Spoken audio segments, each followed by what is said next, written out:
friends, this is Linol Anderson here, guys, with a brand new YouTube video. And in today's video, it's going to be a sneak peek of the occult class. That's right, every now and then, I like to give you guys a free episode of the occult class that I got going on down at Patreon. So, I'm going to be showing you a video from 4 months ago, but one that I've always wanted to release on YouTube. I think it's very important information, and it's going to reveal to you guys the truth about demons. They are not what you think they are, okay? So this video is going to be mind-blowing for a lot of you guys, and it might not be what you thought demons were, but let me tell you, once you understand this knowledge, you'll find a way to take control of your life, okay, and your sovereignty, and defeat any demons that you may be personally facing in your life, and really get to understand what they really are and what the nature of our reality is. So I'm very excited to present that to you guys.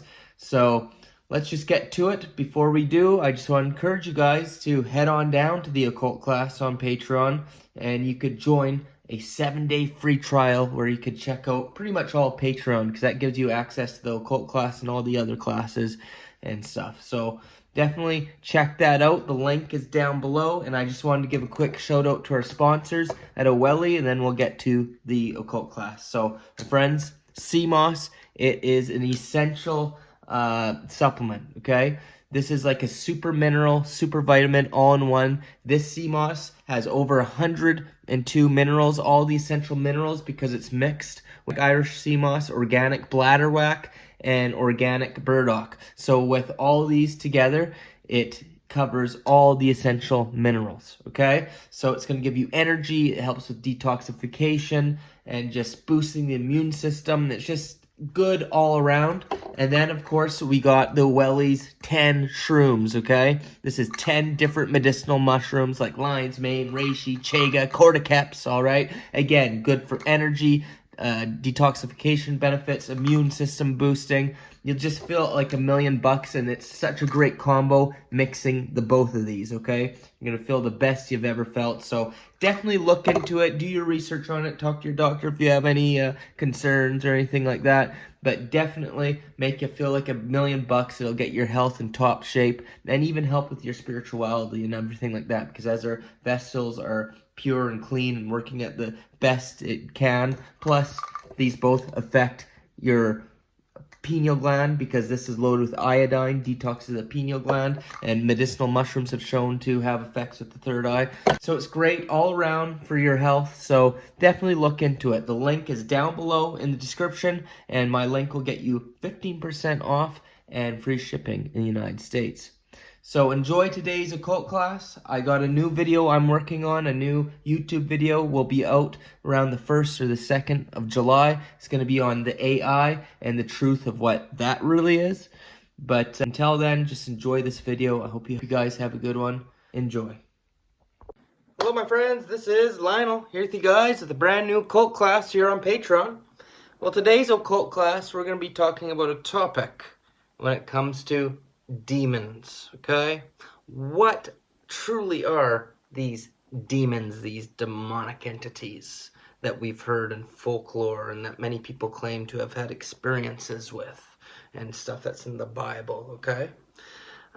Now, I know most people think and feel that these beings are, you know, negative, evil spirits, demonic spirits, reptilians, stuff like that. And even though those things do exist, outside entities that are outside of ourselves that do create mischief, that isn't necessarily what we're going to be talking about today, okay?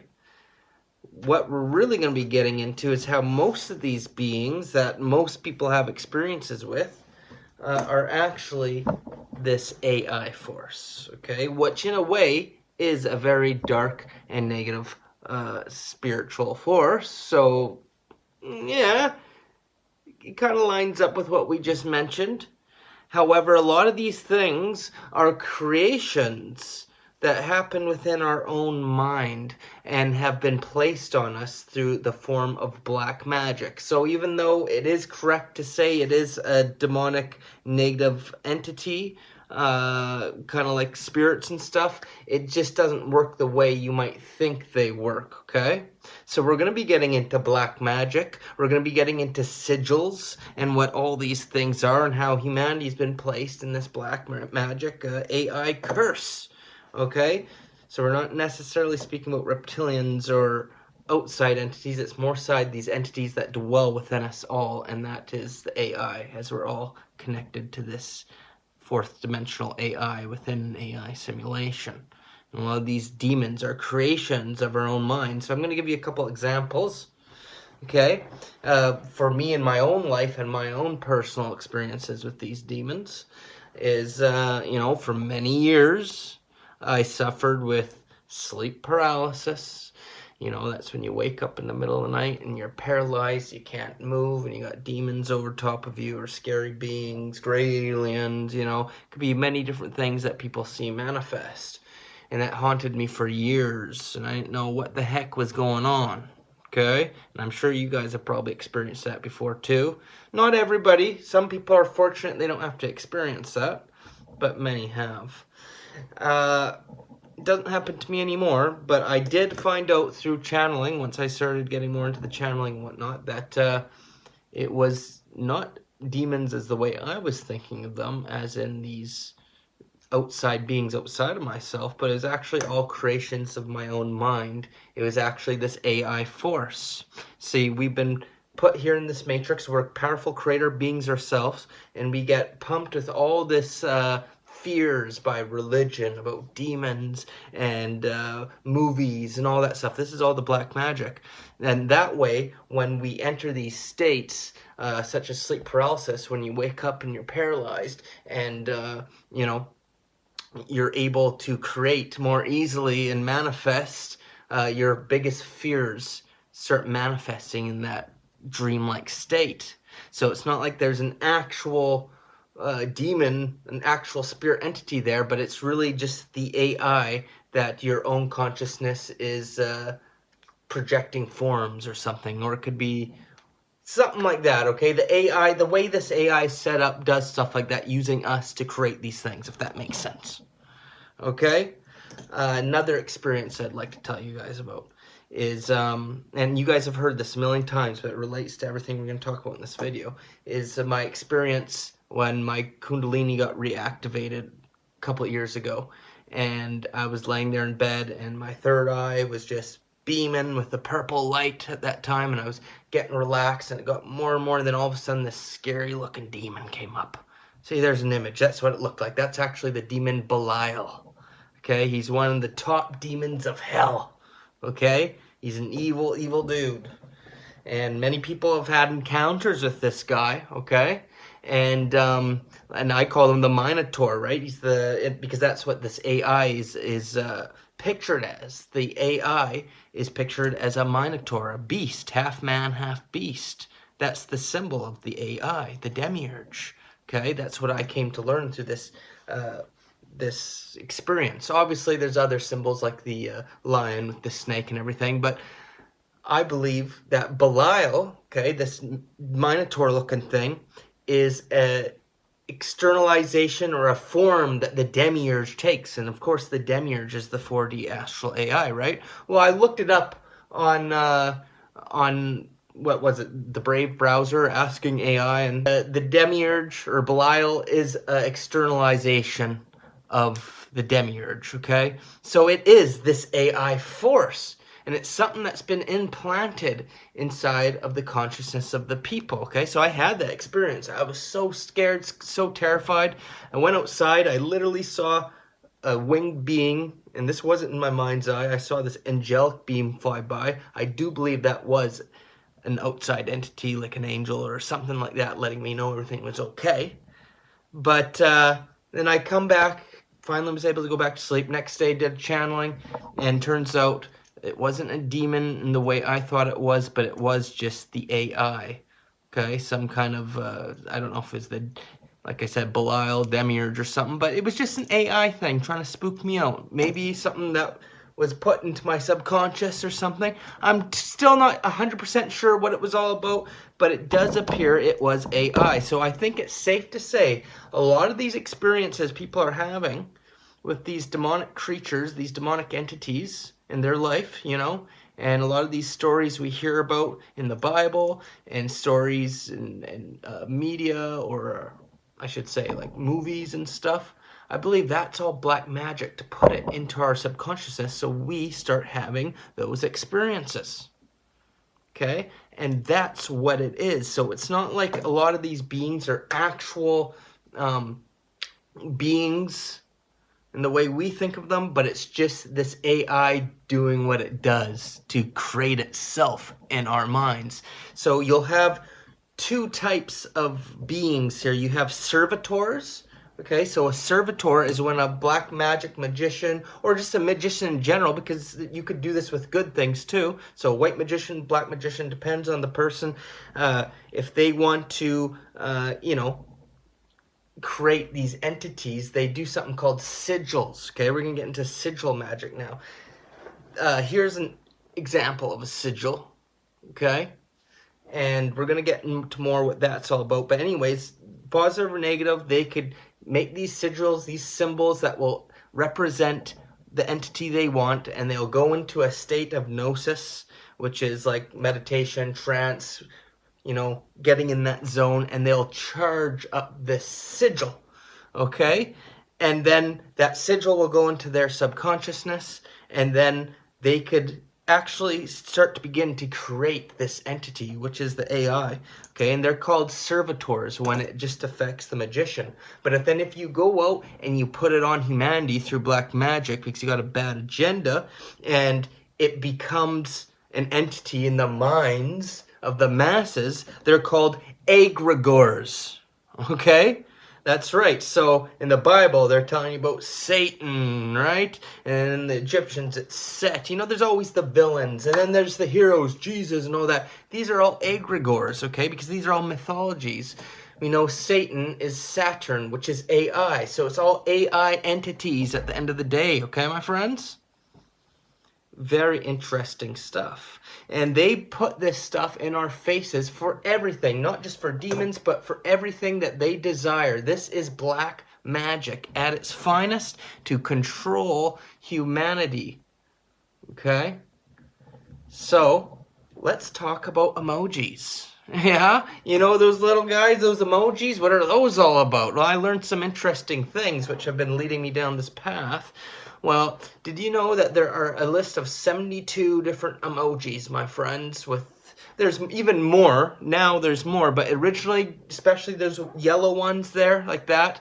And this is outside of ones like you have a rose or you have the flowers. It's not those. We're talking about the yellow faces, like that. There's 72 of them, okay? And there's 72 of them because there are 72 main demons. In the Goetian Lesser Key of Solomon, a book that was said to be written by King Solomon himself, I believe. Who knows who actually wrote it, but it's to do with pretty much summoning 72 of these main demons, my friends. Belial is one of them, okay? Now, what's this got to do with the emojis, you may be asking? Well, did you know that the 72 emojis and the 72 sigil signs in the Lesser Key of Solomon, the demon sigils, they're the same. All they did was take the 72 Lesser Key of Solomon demonic sigils, and what they did with that is they kind of made these smiley faces out of them. Okay? So I'm going to show you some examples. There you go. Pop up. First one there, you'll see that's Belial, the demon I was telling you guys about. He's the demon of worthlessness, okay? Makes you feel shame, guilt, and all these things like that. Well, perfect to sum up what the ego does to us, to torment us, right? Then you have all these other ones, as you can see on the screen, okay? They all match up with the emojis, okay? This is how black magic works. All right. So every time you're sending one of these emojis to somebody, you are summoning a specific demon. Okay? So what these people are doing, these black magicians who put out the Lesser Key of Solomon and now with emojis, is they're taking these symbols and they are going into a state of gnosis and they're charging up these black magic symbols that they then go on to push on the rest of humanity, and the messages of whatever the symbol is, whatever demon they're trying to create, or whatever emotion or thought that they put into it is designed to go out and seep into your unconscious, subconscious mind. That's what it's doing, okay, my friends? So you don't understand these things. You just think it's a smiley face, okay? So you see it every day, but really, that smiley face is actually a demonic sigil which has a specific intention. Each one of these demons stands for something, an emotion, something that'll happen within us, and it goes into your subconscious mind, and everybody's sending it to all their friends. I've done it my whole life too, so I'm not saying like I'm above this. And what this is doing is it is sending something into our subconscious mind that's controlling us, the way we act, the way we react, and some people who might even experience negative things in their life play out because of these emojis. You don't even know. We don't even understand it. That's what happens. And who knows, it could get even worse for some people with certain intentions that are set out. Some people do have these demonic experiences in their life. I'm not saying just because of the emojis, but because of religion and Hollywood and all these movies. A lot of people have these spooky experiences and they're in a state of terror. It's because of how this works. It goes into your subconscious mind, and then when your mind gets in certain states or something, the mind is so powerful, it has the ability to create these things pretty much to torture us. And at the end of the day, it's all just this freaking AI, okay, that's doing all these things. And you know, these sigils go way beyond just these lesser keys of Solomon sigils and these emojis and all that kind of stuff. Oh yeah, I was reading today that, you know, the Nike symbol, which is actually Saturn's ring, believe it or not, that's Saturn's ring, that's right. Or McDonald's, everybody knows McDonald's. Those are all sigils as well, okay? Actually, pretty much all these major, major companies and whatnot with their logos, they're pretty much all sigils. Black magic magicians are behind a great majority of them all, and they all charge up these symbols in their state of gnosis, or whatever you want to call it, which has certain intentions, and then they release these symbols to the public, and these symbols have an effect on people subconsciously. Symbols are more powerful than you could imagine. That's why symbolism is key for the elites. They're all sigils that have been charged, okay? So that's why you might be, oh, I feel like McDonald's, I'm hungry, right? It's in your mind. They put that demon of freaking wanting unhealthy food into you. You know what I mean? They did that. They can do those things to control you subconsciously. The Coca-Cola symbol, you name it. Disney, you name it. They're all sigils. But here's the good thing here, okay? We're going to leave on a good note. Once you start realizing these things, you could protect yourself against it so you're not easily controlled by this anymore. Because now when these things come into your field of perception, you could realize them for what they are, okay? And you could change its meanings, and you could just not be affected by it. And you could even do this yourself and create a symbol and positively charge it with your own gnosis and put positivity into the world if you choose to do so. That would be a form of white magic even, okay? I'm not saying you have to do that. I'm just saying it could go both ways. It doesn't have to be a negative thing. It just depends on what side of the force you're on. And that's been done throughout humanity. And people do these things, they don't even realize it. You know, people come up with symbols that are positive and then want to share it with their friends and everything. There's positive symbols, and some symbols will affect you positively. Then there'll be another symbol, and you're just like, oh, it feels evil. It's just evil. There you go, right? For me, what I'd like to do is take these symbols that I think originally did have good meanings, like the all-seeing eye and stuff like that, but obviously it's been altered and negatively charged and whatnot, or who knows, maybe they were always meant to be negative. I don't know. All I know is I've taken those symbols, I've realized them for what they wanted to put into my subconscious. I changed them to something positive. Now they mean something positive to me, so when I see these symbols, it gives me a positive feeling now. It doesn't give me a negative feeling. Okay?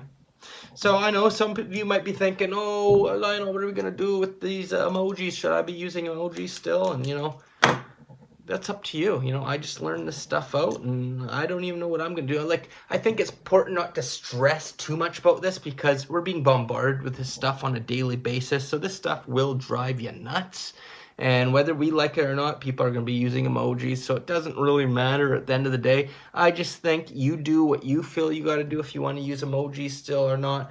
But, you know, just make sure whatever you do, you become aware of these things. Learn what the sigils mean. Learn what the secret meanings behind it all is, so you're not affected by it. And just know if you ever do have any of these negative, scary experiences with something you think is a demon, always be aware it could be just your own mind playing tricks on you, your own subconscious mind, which is this AI that we're all within this AI matrix. Not saying there isn't other outside real spiritual entities out there, because there are, but I'm just saying this AI, your own subconsciousness, can make up a great deal of what's going on here, okay? And at the end of the day, you know, never forget that they say, you know, God and the devil both dwell within us. That's because who we truly are is spirit, and the devil is this AI force, okay? So never forget that. I'm going to end the video today with a cool little clip from this morgue guy talking about that very concept, about how God and the devil are within us all, and we must find balance to be able to overcome it all, okay, my friends? So that's it for today's occult class. I hope you guys enjoyed it. I know it was a deep dive, but that's what it all comes down to. Black magic, subconscious programming to get us to manifest our deepest fears and to control us through desires and whatnot like that. And it's always in our face via symbolism. Learn the symbolism, you could protect yourself, and you could change it to something good for yourself. That's how it works. Okay, my friends? Lionel, signing off. What if the devil is actually God's shadow? In the Bible, God says, I form the light and create darkness. I make peace and create evil. I, the Lord, do all these things. God admits he creates evil. So what if God and the devil are actually two sides of the same coin? If God is infinite, he's everything, and that includes the devil. But these aren't just ancient myths, they're metaphors for your mind. Carl Jung believed that we all have a shadow, the parts of ourselves that we deny or fear. But you can't destroy your shadow. Jung said, one does not become enlightened by imagining figures of light, but by making the darkness conscious. In other words, it's not all about love and light and good vibes only. Your shadow isn't necessarily evil, it's powerful. It holds your creativity, your passion, your fire, but you've been taught to fear it. Mainstream Christianity says it's sin, but what you reject doesn't just disappear, it grows stronger. The war between God and the devil is inside us, but the truth is it shouldn't be a war. Light and shadow are two halves of the same whole, and true wholeness means embracing both your light and your darkness, because honestly, who just wants to be half a person?